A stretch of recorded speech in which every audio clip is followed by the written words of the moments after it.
A continuación, desde la Iglesia Bautista Bendición, la predicación de la Palabra de Dios. Bueno, yo soy canario de naturaleza, de pensamiento, muchas cosas, y también posiblemente en mi forma de hablar, porque hablo muy rápido. Aquí los que tienen una visión latina van a entender por qué, pero visto que esta iglesia, como las iglesias más aquí representadas, pues también tienen esa visión. Vamos creciendo en la población latina en muchos lugares y nos vamos creciendo porque somos parte de esa población latina, todos, también los que vivimos y residimos en España, incluso hemos nacido en España.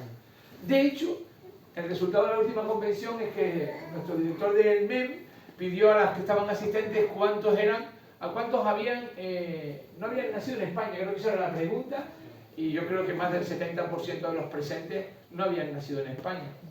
Eso habla de un tema de pluralidad. Digo pluralidad porque podría decir diversidad, pero eso nos lleva a confusión y hay que matizar los términos. Aunque ellos, los jóvenes, con una pluralidad increíble en el encuentro que tienen de Nexus, de que pudimos participar ahí un tiempo, nos dieron una enseñanza sumamente importante en cómo nos tratamos y cómo tiene que ser la iglesia del Señor con todas las variedades de los dones que podemos tener, pero cómo también tenemos que desarrollarnos y crecer. El Señor nos mueve, y yo en mi pequeña iglesia, punto de encuentro cristiano en Tenerife, decimos muchas veces cómo el Señor ha hilado la vida de cada uno para moverlo. A lo mejor la mía puede ser que no, porque he estado siempre en Tenerife, pero la de muchos hermanos que vienen de Colombia, vienen de la zona este de Europa, o vienen de Estados Unidos, o digo, ¿cómo llegaste aquí? ¿Te lo planteaste en algún momento? Y entendemos que no. Pero el Señor mantiene un hilo conductor en todo. Y yo quiero llevarles hoy a compartir algo que tiene que ver con eso.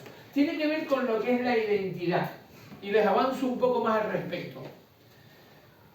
Mi profesión es orientador educativo desde hace ya 28 años. Si estamos en educación ya creo que estamos un poco curtidos. Estamos ya caminando ya a la jubilación, pero aún nos quedan unos años, todavía unos cuantos más de 10. Y uno nos cuenta, pero sin el desespero porque llegue, porque disfruto todavía con trabajar, y especialmente con una parte en edad, una franja de edad que todo el mundo evita, pero que yo busco anhelamente. ¿Por qué? Porque a veces hablamos de los adolescentes como una etapa complicada. Yo no sé cuántos son padres de adolescentes, y a los que lo son les recuerdo que piensen cómo eran cuando eran adolescentes. Ahí lo dejo. Porque estamos viendo que realmente no estamos haciendo nada diferente a lo que hacen ellos ahora. Lo hacíamos nosotros con otros matices, otros entornos diferentes, posiblemente el virtual, que nos genera mucha confusión. Pero si hay algo que define la característica o el carácter de un adolescente, es su búsqueda incesable, constante, de identidad. ¿Quién soy? ¿A dónde voy? De hecho, el término adolescente viene de adolecer, faltos en madurez. Y entendemos, me van a comprender, que madurez significa lo que ya tenemos nosotros. Quiero creer que es así. Aunque hay veces que podemos ver personas con 90 años con verdaderamente un síndrome de adolescencia. Yo le digo a mis alumnos que lo de ellos es un estado transitorio, es decir, tienen una enfermedad que se cura con los años. Ahora, si eso ocurre a un adulto, ya no puedo decir lo mismo. Porque los años han pasado y no han terminado de curarse, siguen en adolescencia. Y eso sí puede ser preocupante.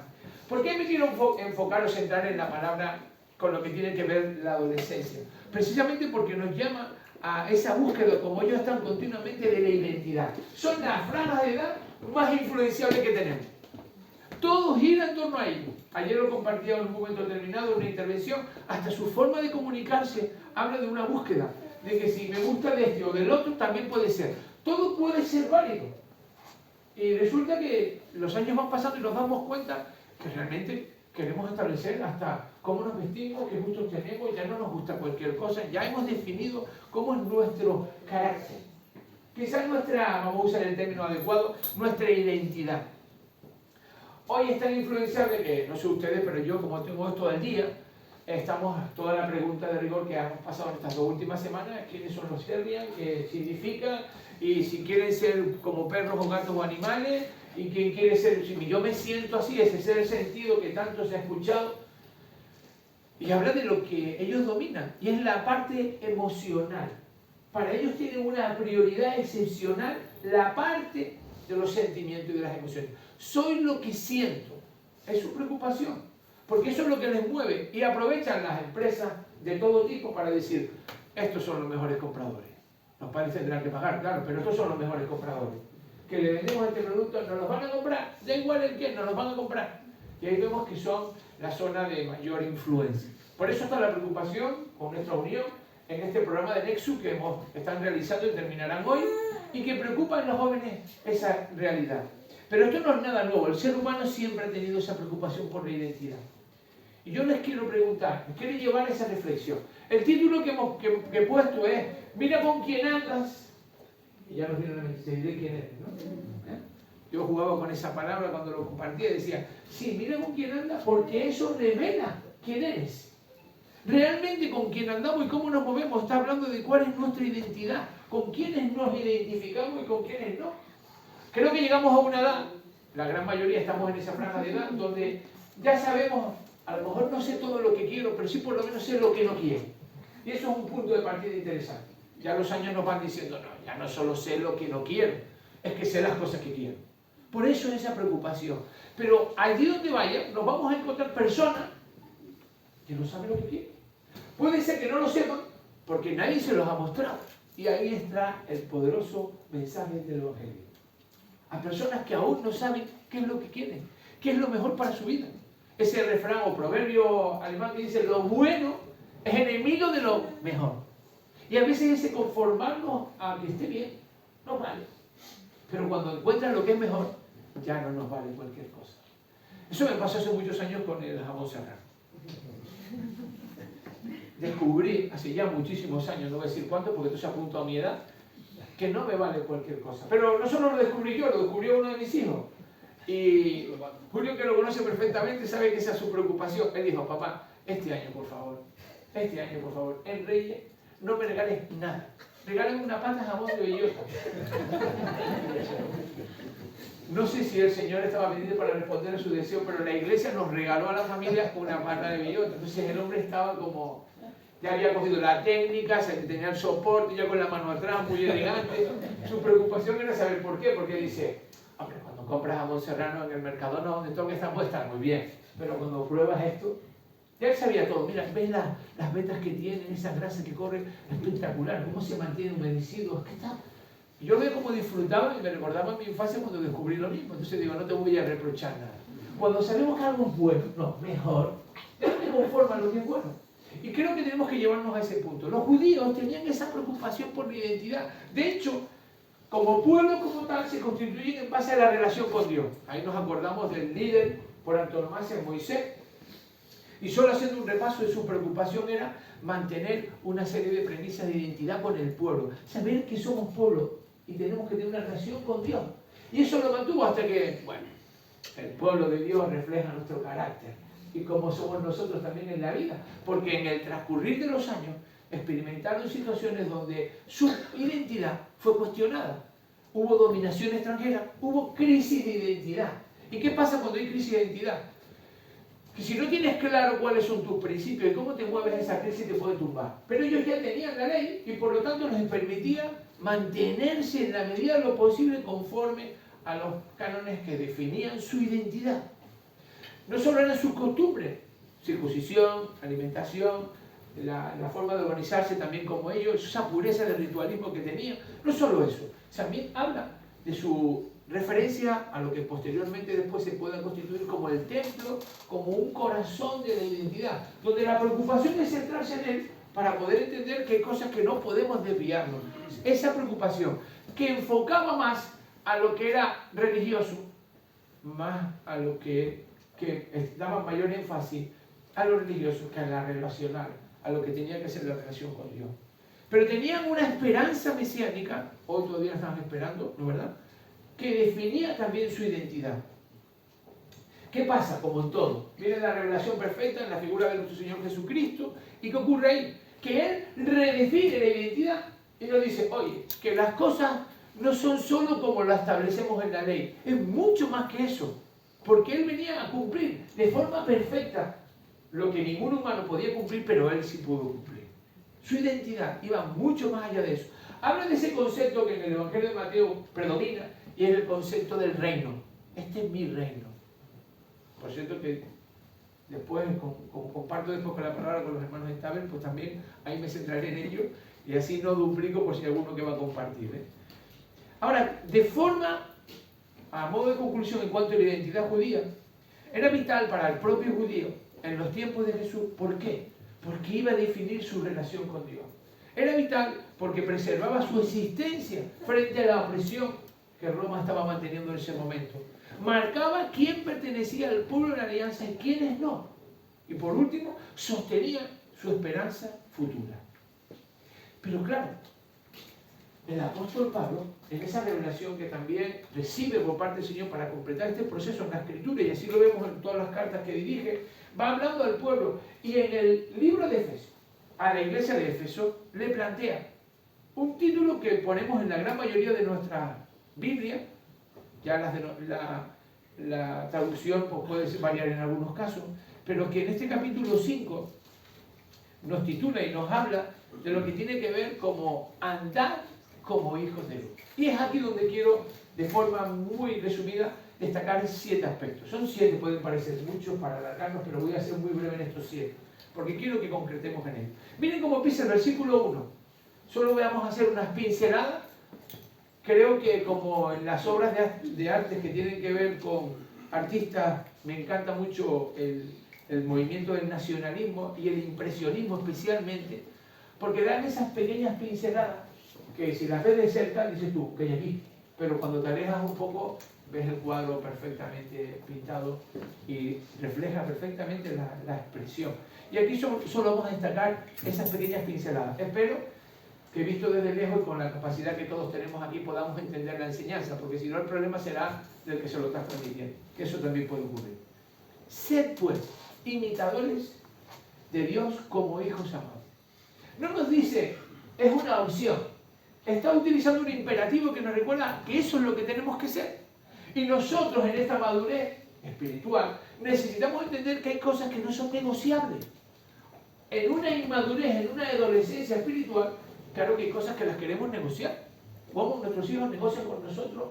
Si, bueno, yo le digo a los míos, son 2 gemelos de 21 años, ahora 22, que cumplieron el mes pasado, y las cosas ya, a veces ellos creen que hay que negociar, y yo digo, mira, el colegio, tu familia y la iglesia no son entornos democráticos.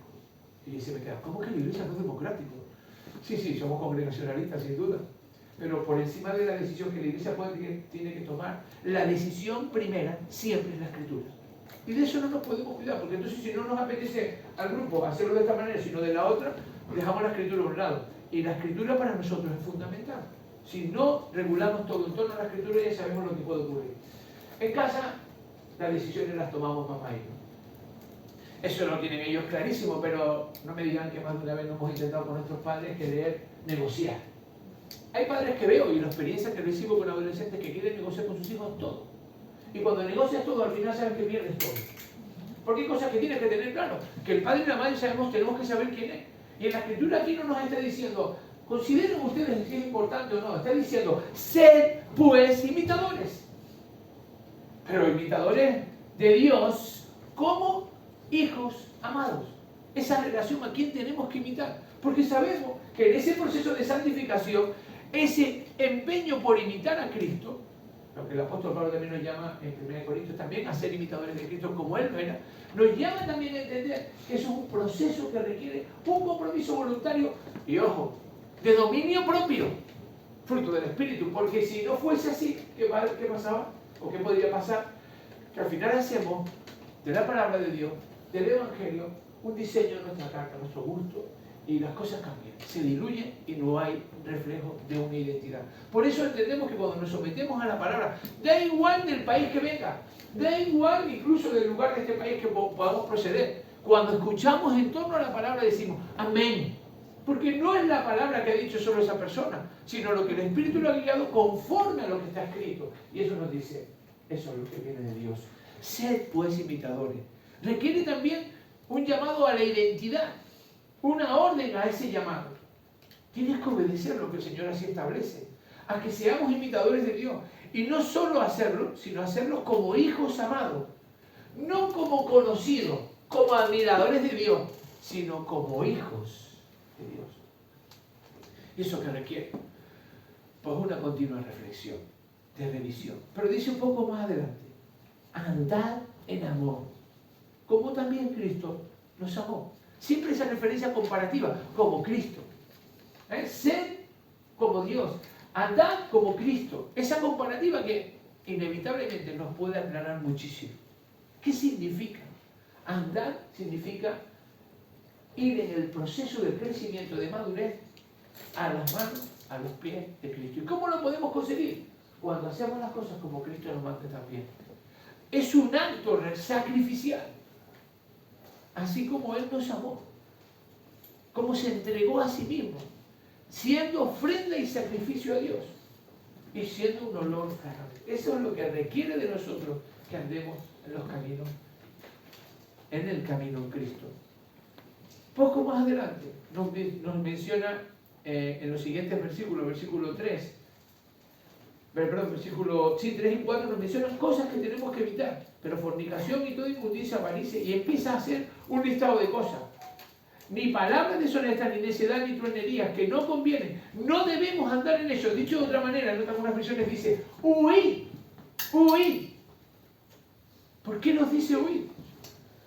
Ayer hablábamos con los jóvenes en este Nexus de eso precisamente. Y en un debate que se generó con personas que estaban en tarima, y todos podían preguntar de todo tipo, se llamaba Sin Filtro, que es un peligro en ocasiones.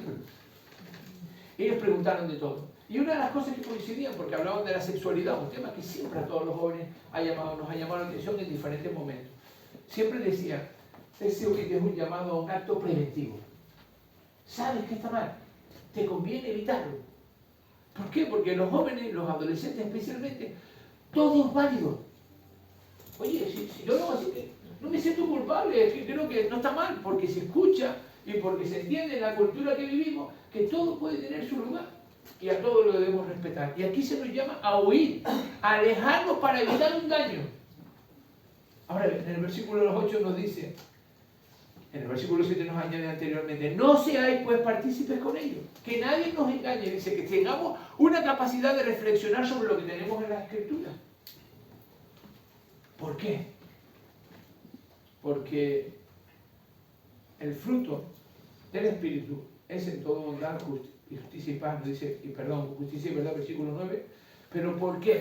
Porque si ese es el fruto que vamos a obtener, nos recuerda que antes vivíamos en otro contexto.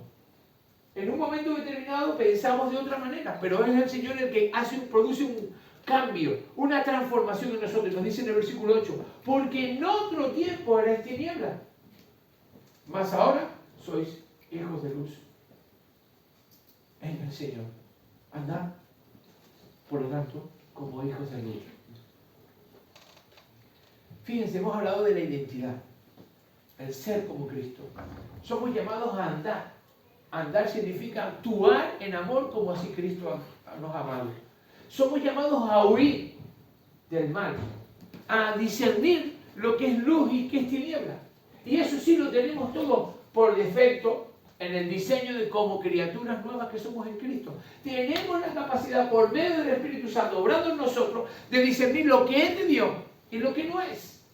Independientemente de tu capacidad intelectual, de la edad o de la formación que hayas podido tener. Mi madre falleció en el 2019 con 86 años y ella apenas toda su vida se dedicó a cuidar a sus hijos. Somos 9 hermanos, imagínense, nunca había tiempo a aburrirse, nunca había, cuando te cansabas de uno siempre tenías otro. No tenía mi hermano favorito, mi hermana favorita, porque realmente compartía con todos por igual.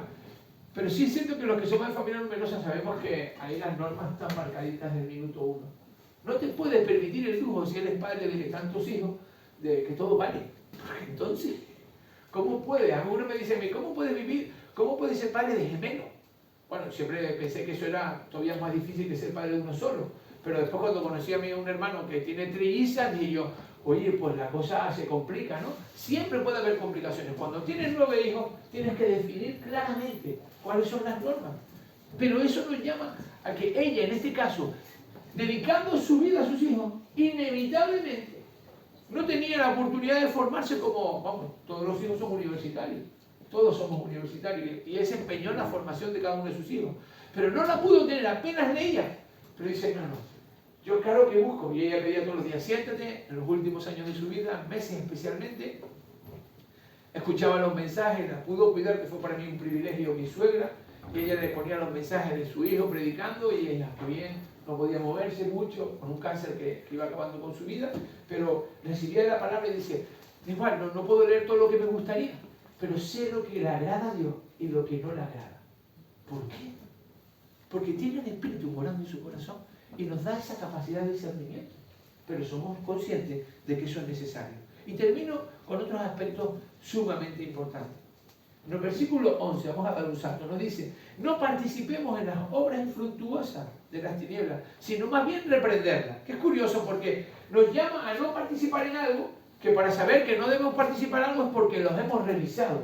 Y hay veces que las cosas nos las dicen y las asumimos sin cuestionarnos nada. Ese espíritu crítico, que ayer los jóvenes también insistían, se les hablaba, nos hemos olvidado de él. ¿Cuántas veces nos llegan las noticias, los titulares, y casi que las opiniones de influencia se generan influencia de manera determinada y por la opinión de ciertas personas nos creemos más lo que dice, por quién lo dice, que por lo que está diciendo realmente. No nos tenemos casi que ni tiempo para valorar si me posiciono, si es correcto o no. Yo no sé ustedes, pero en mi época, cuando era muy jovencito, tocábamos el tema de la eutanasia, recuerdan algunos de los que hablábamos eso de adolescentes y de jóvenes, y ese tema duraba años. Ahora apenas que tocas un tema, ya la semana siguiente tienes otro tema que tocar. No hay capacidad para crearte una opinión, pero todo el mundo opina. Para nuestros jóvenes, su opinión está basada en las influencias que ellos siguen. Para nuestra iglesia, que a veces decimos, ay, los jóvenes con las influencias de los demás, hay veces que nuestra opinión también las delegamos en personas y tenemos que ser conscientes de que no somos llamados a eso. Somos llamados a comprobar, a revisar todo lo que se nos dice, a evaluar constantemente. ¿Cómo lo hacemos? Mire, el único recurso, y por eso somos llamados a andar como hijos de luz, es que todos lo filtremos a la luz de la Escritura. Claro que si ahora les planteo el tema de los terbios, uno dice, bueno, ¿y eso dónde está en la Escritura? Romano nos puede ayudar muchísimo. Capítulo 1, capítulo 12 también nos puede ayudar muchísimo. ¿Cómo somos capaces de entender? Pero tenemos que tener un conocimiento de la Escritura, tenemos que leerla constantemente. Que el Espíritu Santo, cuando nos sentemos en nuestro tiempo devocional, nos diga, preguntemos, ¿qué me quieres decir, Señor, hoy con tu palabra? ¿Quiere decir que no debemos obviar los libros que no son complementarios para la formación? No, fenomenal, es bueno que tengas toda una formación. Ayer en la facultad hizo una muy buena campaña con los jóvenes, hasta en sus camisas puso ya textos en griego para ver el significado. Muy bien ese enganche, porque creo que tengo bastantes camisas, pero yo me llevé la mía, porque ya la gente cuando ve cosas raras ya por lo menos las mira. Después ya preguntará o no, pero son oportunidades. Implica además el comprobar las cosas que nos vemos personas efectivas, eficaces, que somos capaces de tener claro. Y este mundo necesita referencia de personas que definan con claridad, andar como hijos de luz, buscar lo que es agradable a Dios. Y esta búsqueda requiere algo que debe ser el fruto del Espíritu Santo. El acto de obediencia requiere el dominio propio, el someterse a uno que dice, no Señor, me apetece esto, pero tu voluntad me muestra lo otro. Seamos conscientes de eso, porque va a dar un fruto maravilloso. ¿Por qué es necesario eso? Romanos 12 nos dice, para que comprobemos cuál sea la buena voluntad de Dios, agradable y perfecta. O como nos plantea Miqueas, el profeta, ¿con qué me voy a presentar ante el Señor? Y me mostraré ante el Dios Altísimo. Pregunta, ¿cómo podré presentarme con holocaustos o con becerros de un año? ¿Se complacerá el Señor con miles de carneros o con 10.000 arroyos de aceite? ¿Qué pregunta lo podemos hacer? ¿Cuál podría ser la pregunta? ¿Cómo le agradaría a Dios hacer las cosas así? ¿Cómo puedo venir el domingo a la congregación y participar? Bien vestido, haciendo un esfuerzo económico y poniendo mis ofrendas y por eso me comprometo con el Señor. Podemos hacer los recursos que dependan de nosotros. Podemos preguntarnos, ¿ofreceré incluso mi primogénito por mi delito al fruto de mis entrañas por mi pecado? ¿Seré capaz de tomar una medida de sacrificio elevadísimo por demostrar que esto le agrada a Dios? Y en la respuesta del profeta creo que también va la reflexión que el Señor nos hace a nosotros. ¡Ay, mortal! No sé si sería la palabra mortal, no voy a ser yo quien equivoque el término, pero pues a veces qué inmaduros somos en ocasiones. Dice, es el que ha mostrado, mortal, lo que es bueno. ¿Y qué espera Dios de ti? Lo sabemos, practicar la justicia. Solo se practica cuando conocemos de la Escritura. Amar en misericordia. Solo somos capaces de tener un corazón amoroso y tierno y cercano a los demás cuando conocemos lo que el Señor hizo con nosotros, que no merecíamos nada. Y que hoy somos salvos. ¿Somos capaces de seleccionar quién entra o quién no entra en la congregación? ¿Somos capaces de seleccionar a quién le voy a predicar la palabra y a quién no? Bueno, que a quién le voy a predicar y si es necesario hablarle. Porque hay veces que la predicación más eficaz tiene que ser con nuestras vidas. De hecho, insistimos en nuestro taller de evangelismo que estamos haciendo en la iglesia. La primera Biblia que va a escuchar un no creyente de ti es tu testimonio. Tu vida en coherencia. Porque te van a buscar. Y ayer los jóvenes insistían que sí. Que a veces que ellos no buscan a nadie, pero hay personas que les buscan. Porque admiran y les llama la atención su carácter, su identidad definida. Y por último, caminar humildemente ante Dios. Por lo tanto, también somos llamados a no practicar, dice el versículo 11, cosas, obras infructuosas de las tinieblas, sino más bien reprenderlas. Y en ese acto de reprensión, lo que espera el Señor de nosotros no es que andemos con imposición de manos, te reprendo en el nombre, porque entonces estaríamos en un contexto que habría que entender muy bien, no voy a cuestionarlo, pero hay que entenderlo muy bien. Somos llamados a un acto de denunciar, de no quedarnos como si no pasara nada. Cuando vemos actos de injusticia, son acciones que tenemos que reprender, que tenemos que denunciar, que no nos podemos callar. Y estamos viviendo en un mundo donde pasamos desapercibidos. No solo los jóvenes en generaciones anteriores querían pasar desapercibidos.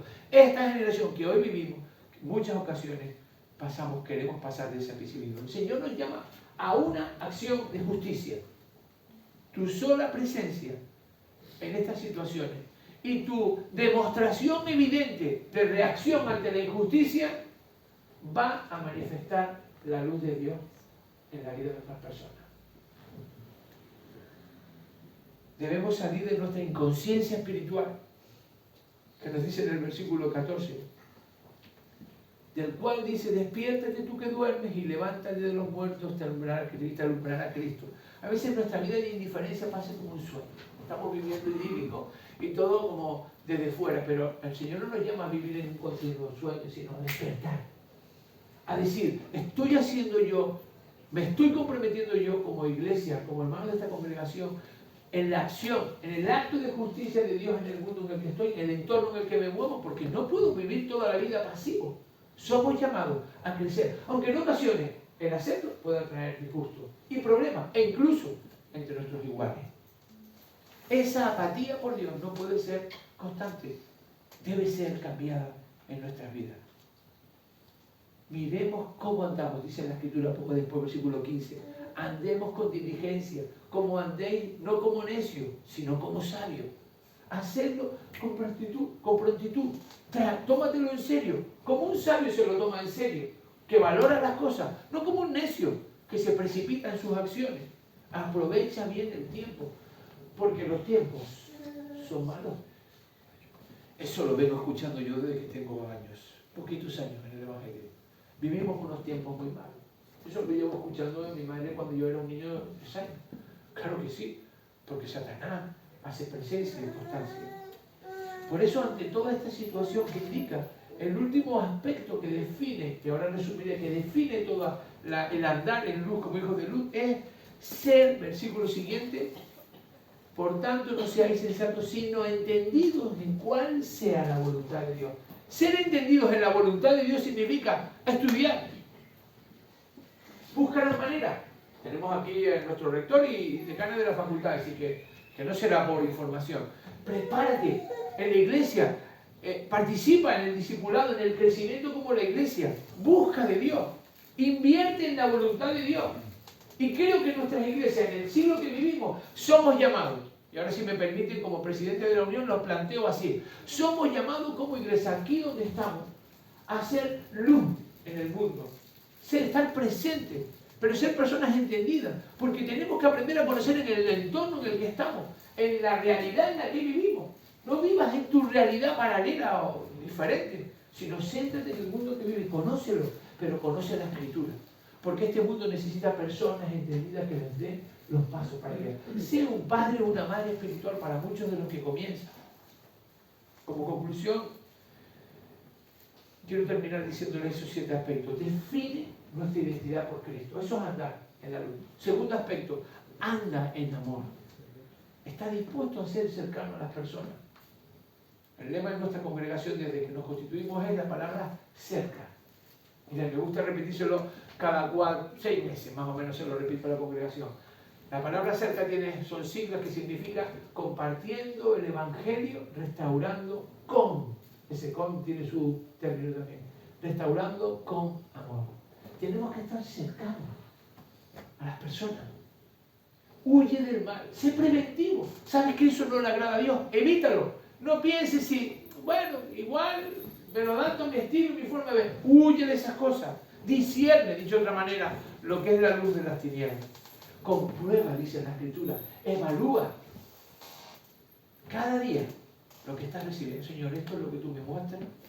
No participes del mal. No entres en el juego de los comentarios, en los chismes, en los reproches. En el otro dijo esto, espérate que yo te escucho y te apruebo en mi silencio. A veces contemplativo, dice la Escritura, pero aprobando lo que no le agrada a Dios. Dicho de otra manera, cuida tu andar. ¿Por dónde andas? Eres tú el que tienes que invertir el camino que tienes que elegir. Y sabemos quién es el camino. Pero no lo hagas a tu manera. Hazlo a su manera. Y por último, busca y entiende su voluntad. Esos 7 aspectos nos definen cómo debemos ser hijos que andan en la luz. Posiblemente he podido ser muy rápido en los comentarios, pero sí te invito a digerir, degustar nuevamente estos versículos. Y que te tomes tiempo en casa para parar y leerlos uno a uno. ¿Qué me dice el Señor? Porque el Señor nos está hablando en todo momento. Y no sabemos cuándo será el tiempo que Él venga, pero sí sabemos que viene. Hasta que llegue ese momento, no hay mejor inversión en la vida que la vida eterna en Él. Que el Señor les bendiga y les siga bendiciendo mucho más. Amén. Hasta aquí el mensaje de la palabra de Dios. Oramos que haya sido de bendición para tu vida.